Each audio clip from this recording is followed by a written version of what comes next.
Retailer ఎవరు? Yes ఈఎంఐలు వడ్డీలకు కట్టలేకపోతున్నారు.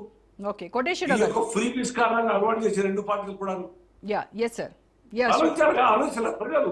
ఓకే ఓకే రైట్ కోటేశ్వర గారు, ఈ డీలిమిటేషన్కి మహిళా రిజర్వేషన్ బిల్లుకి ఈ ముడిపెట్టడం అనేది మనము 131వ రాజ్యాంగ సవరణ ద్వారా చేయాలని చూసారు, అది వీగిపోయింది. దానికి కొంతమంది అంటే డీలిమిటేషన్కి మాత్రమే మేము వ్యతిరేకం, మహిళా రిజర్వేషన్ కాదు అని చెప్తున్నారు. దక్షిణాది భారతంలో ఉన్నటువంటి దక్షిణాది రాష్ట్రాలన్నీ కూడా దీనికి అగెనెస్ట్గా ఉన్నాయి. బికాస్ ఆఫ్ జనాభా ప్రాతిపదికన చేస్తే మాత్రం మన ప్రాధాన్యత తగ్గుతుంది అనేది వాళ్ళు చెప్తున్నటువంటి వర్షన్. మరి ఈ చిక్కుముడి వీడేది ఎట్లాగంటారు? డీలిమిటేషన్ వస్తుంది, సంఖ్య పెరుగుతుంది, మేము వస్తామని ఎవరికి వాళ్ళు కాన్ఫిడెంట్ గా ఉన్నారు. రెండింటిని రెండు సమస్యలు అవి, రెండింటిని విడివిడిగా పెట్టమనండి. రెండింటిని విడివిడిగా పెడితే అప్పుడు మహిళా రిజర్వేషన్ సంబంధించి అన్ని పార్టీలు మద్దతు ఇస్తాయి. ఎందుకని పెట్టట్లేదు, రెండింటిని విడివిడిగా ఎందుకని పెట్టట్లేదు అనేటువంటిది సమస్య. అందుకని బీజేపీ ఆ విషయంలో తన రాజకీయం తాను నడుపుతా ఉంది. దాన్ని వ్యతిరేకించేటువంటి ప్రతిపక్షాలు కూడా అదే ఉన్నాయి. ఇప్పుడు కొంతమంది మన టీఎంసీ ఎంపీలను కలుపుకున్నా లేకపోతే ఇంకోళ్ళని కలుపుకున్నా కానీ అంత మెజారిటీ వస్తుందా రాదా అనేటువంటిది ఇప్పటికీ అనుమానమే. అందువలన ఎవరికి ఉండేటువంటి అనుమానాలు ఉన్నాయి, ఎవరికి ఉండేటువంటి ఆశలు వాళ్ళకు ఉన్నాయి.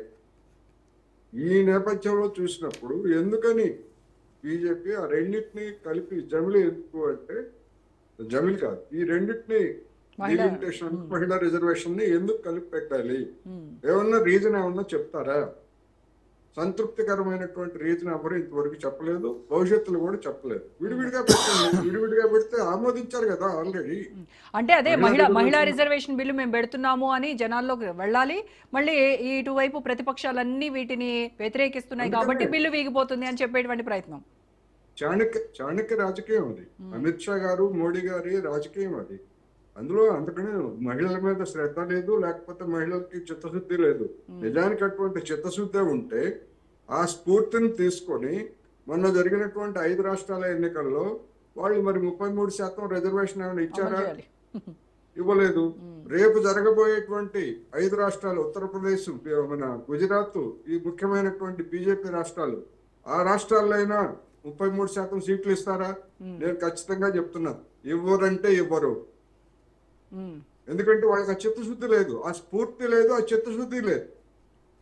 అందుకని ఇవన్నీ కూడా రాజకీయాల్లో భాగంగానే జరుగుతున్నాయి. ఏం జరుగుతుంది ఏమిటనేటువంటిది పార్లమెంట్ లో మన ఊహాజనితం. కానీ ఇప్పుడు మన శ్రీనివాస్ గారు చెప్తున్నారు మేము అక్కడ గెలిచాము ఇక్కడ గెలిచాము చెప్తున్నారు, అవన్నీ వాస్తవం. మరి తమిళనాడులో ఓడిపోయిన సంగతి ఏంటి? వీరభోగ వసంతరాయలు, అన్నామలై అనేటువంటి నాయకుడు వీరభోగ వసంతరాయలు బీజేపీని అధికారానికి తీసుకొస్తారన్నారు. చివరికి ఆ అన్నామలై బీజేపీకి సలాం కొట్టి సొంత పార్టీ పెట్టుకున్నారు. మరి దాని సంగతి ఏం చెప్తారు? అందుకని ఎవరికి ఉండేటువంటి లోపాలు వాళ్ళకు ఉన్నాయి. రెండోది, ఇందిరాగాంధీ కావచ్చు లేదా రాజీవ్ గాంధీ హయాంలో కాంగ్రెస్ ఇంక ఎదురు లేదు అనుకున్నటువంటి పరిస్థితిలో ఆ రోజు ఉంది. మరి అటువంటి పార్టీ ఏ స్థాయికి పడిపోయిందో మనం చూసాం. ఇవాళ నరేంద్ర మోడీ గారికి ఎదురు లేదు, మాకు ఎదురు లేదు అనుకునేటువంటి వాళ్ళకి కూడా అదే పరిస్థితి ఎందుకు రాకూడదు? ఎవరైనా శాశ్వతంగా చెప్తారా? మొన్న ఎన్నికల్లో సింపుల్ మెజారిటీని కోల్పోతుంది బీజేపీ అని ఎవరైనా అనుకున్నారా, ఊహించారా? లేదు కదా.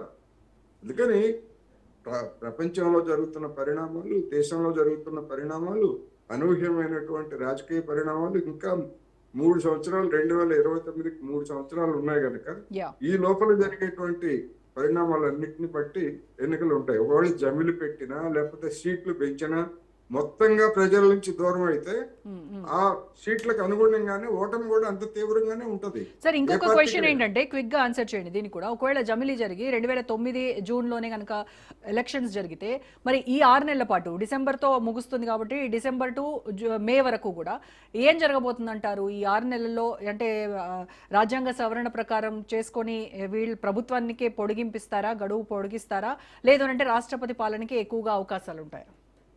మీరు తెలంగాణ గురించి అడుగుతున్నారు. నేనేమంటున్నానంటే అది తెలంగాణ ఒక్కదానికే ఉండదు. అటువంటి రాజ్యాంగం అన్ని రాష్ట్రాలకి చేయాల్సి వస్తుంది. అన్ని రాష్ట్రాలకు చేసినప్పుడు మరి గొప్పగా చెప్పుకున్నటువంటి బెంగాల్ సంగతి ఏం చేస్తారు?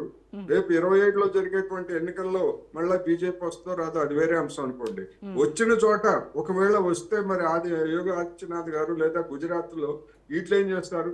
అందుకని అనేకమైనటువంటి సంక్లిష్టమైనటువంటి సమస్యలు ఇందులో ఇప్పుడు ఉన్నాయి. అందుకని రాజ్యాంగ సంక్షోభం కూడా తలెత్తేటువంటి అవకాశం ఉంది. Yes. వాటన్నిటిని పక్కన పెట్టేసి అసలు మొత్తం రాజ్యాంగాన్ని లేపేస్తాం అనేటువంటి పద్ధతుల్లో మాట్లాడినప్పుడు దేశం జాగ్రత్త పడింది. ఇప్పుడు కూడా మళ్ళా అటువంటి పరిస్థితి బీజేపీకి రాబోతా ఉంది. అందుకని ఏం చేస్తారు ఏమిటనేటువంటిది మనం ముందుగానే అలా చేస్తారు ఇలా చేస్తారని విమర్శలు ఊహాగానాలే. చేయాల్సినటువంటి Yeah. అవసరం లేదు అనేది నేను ఈ సందర్భంగా చెప్పదలుచుకున్నాను. Right sir, right.